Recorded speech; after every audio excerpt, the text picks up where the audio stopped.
Baiklah, Assalamualaikum warahmatullahi wabarakatuh. Ketemu lagi dengan saya, Pak Maul.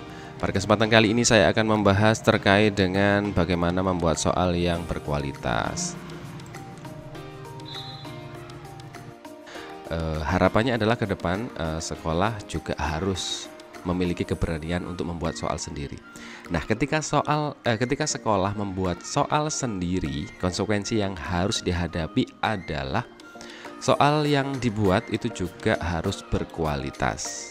Kemudian yang kedua, mewakili tujuan pembelajaran atau mungkin secara detail mewakili indikator yang telah ditetapkan. Kemudian yang ketiga, secara materi, konstruksi, dan juga bahasa itu juga harus baik. Karena memang sekolah memilih untuk membuat soal sendiri, otomatis soal yang dibuat juga harus soal yang berkualitas, sehingga nantinya ketika anak-anak mengerjakan soal atau itu diperuntukkan untuk anak-anak, maka anak-anak pun mendapatkan dampak yang positif dari soal-soal yang berkualitas. Kita lanjut, mungkin pada macam-macam soal. Ini adalah beberapa jenis soal yang bisa kita pilih dalam membuat soal. Yang pertama yaitu pilihan ganda tunggal, yang kedua pilihan ganda kompleks, ketiga benar atau salah, yang keempat mencocokkan atau menjodohkan, yang kelima isian singkat, dan yang keenam uraian. Tentunya di setiap pilihan jenis soal ini memiliki kelebihan dan kekurangannya masing-masing. Harapannya adalah dari satu jenis soal dengan satu jenis soal yang lain itu saling melengkapi kekurangan yang dimilikinya. Nah, ini saya membahas terkait dengan kaidah penulisan soal pilihan ganda. Tapi ini secara umum bisa digunakan selain soal pilihan ganda. Nah, kaidah penulisan soal itu dilihat dari materinya, konstruksinya, dan juga bahasanya. Nah, kita bahas satu-satu mulai dari materi. Untuk materi, itu ada beberapa poin yang harus kita perhatikan dari segi materi ya. Yang pertama yaitu soal harus sesuai dengan indikator. Ya, diingat soal harus sesuai dengan indikator. Jangan sampai indikatornya apa tapi soalnya itu tidak masuk dalam indikator yang sudah ditetapkan. Maka dari itu pentingnya membuat kisi-kisi terlebih dahulu sebelum membuat soal ya. Kita biasakan membuat kisi-kisi terlebih dahulu, setelah itu kita membuat soal. Jangan kebalik ya. Nanti akhirnya ketika membuat soal terlebih dahulu dicocok-cocokkan dengan kisi-kisi yang kita buat selanjutnya. Nah, akhirnya nanti tambah ribet lagi. Kemudian yang kedua, pilihan jawaban harus homogen dan logis. Homogen pilihan jawabannya, kalau jenis pilihan gandanya itu adalah pilihan ganda tunggal, maka pilihan ganda tidak boleh lebih jawaban itu tidak boleh lebih daripada satu jawaban karena akan merugikan anak-anak yang mengerjakan. Yang ketiga, setiap jawaban harus memiliki jawaban yang benar atau yang paling benar. Ini juga melengkapi ya. Dari segi konstruksi, yaitu yang pertama, pokok soal harus dirumuskan secara jelas dan tegas. Jangan sampai instruksi yang ada di soal tersebut tidak jelas dan terlalu membingungkan yang mengerjakan.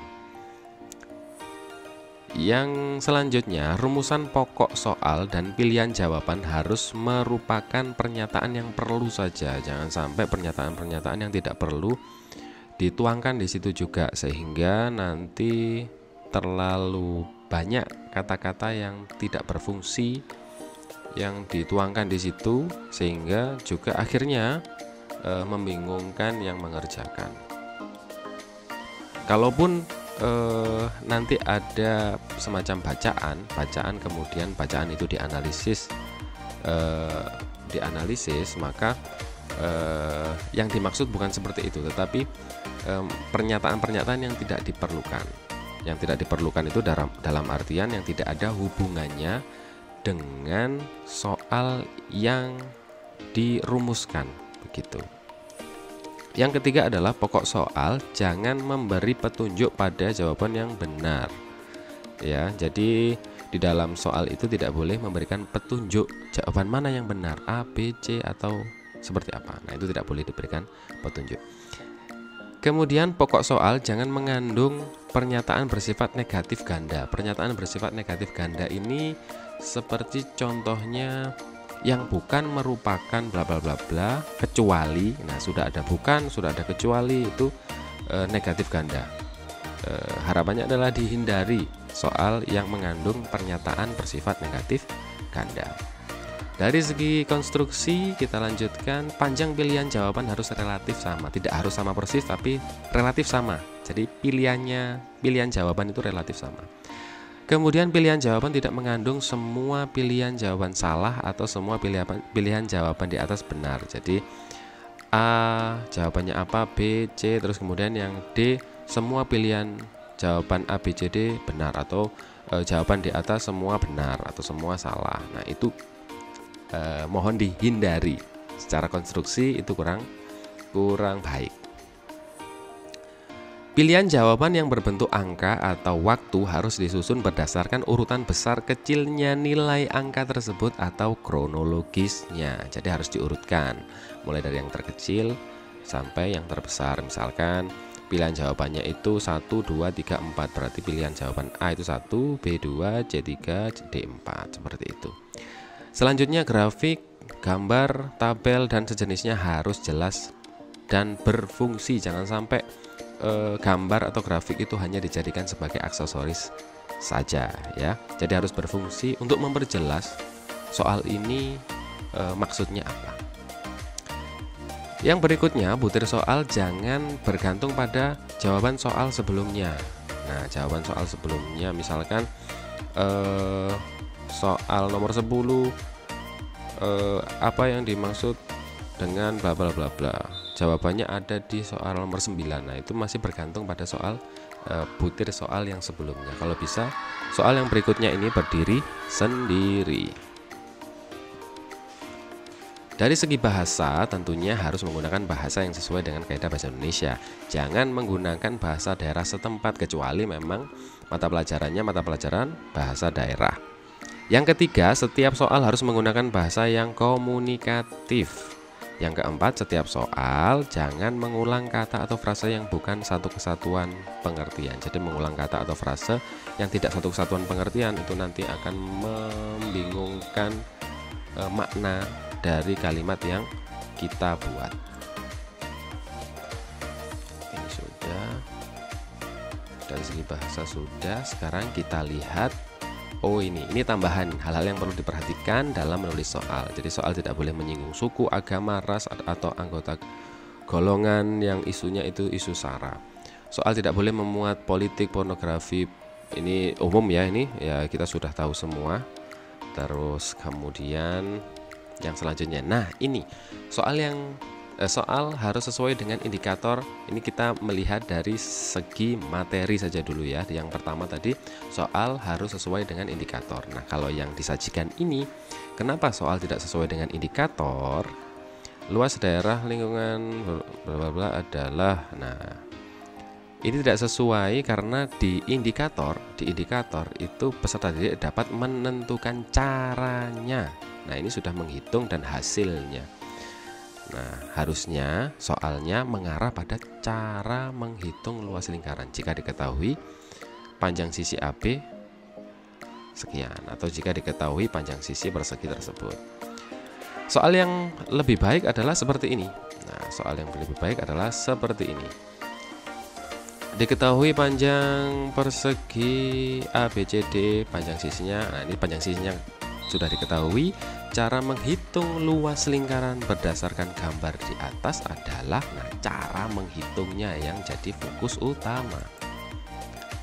Kita lanjutkan yang kedua. Pilihan jawaban harus homogen, logis, ditinjau dari segi materi. Nah, ini kita lihat kurang baik karena tidak logis. Pilihan jawabannya adalah yang berhubungan dengan struktur bumi. Nah, ini atmosfer bumi itu keluar dari struktur bumi. Jadi kerak bumi, mantel bumi, inti bumi ini kan jadi struktur bumi ya, struktur bumi. Terus kemudian pilihan yang lain tidak boleh, atau mungkin yang lebih baik adalah tidak keluar dari struktur buminya, seperti itu. Nah, ini soal yang lebih baik daripada ini adalah seperti ini. Bla bla bla bla. Struktur bumi pada tulisan X adalah kerak bumi, mantel bumi, inti dalam bumi. Nah, ini yang lebih baik daripada soal sebelumnya. Kemudian soal yang berikutnya adalah soal tidak boleh memuat pilihan atau memuat jawaban yang jawabannya itu lebih dari satu. Ini kalau pilihan ganda tunggal, beda dengan pilihan ganda kompleks ya. Pilihan kompleks itu masih boleh. Contoh peristiwa bla bla bla adalah, nah ini memiliki dua kunci jawaban. Kalau bisa dalam pilihan ganda tunggal itu satu. Nah, seperti ini. Ya, mungkin itu terkait dengan bagaimana cara membuat soal yang baik. Semoga Bapak Ibu bisa terbantu. Cukup sekian dari saya. Nanti saya akan lanjutkan pada pokok konstruksi dan juga dari segi bahasa. Cukup sekian dari saya. Saya Pak Maulana. Saya undur diri dulu. Wassalamualaikum warahmatullahi wabarakatuh. Learning. Bye bye.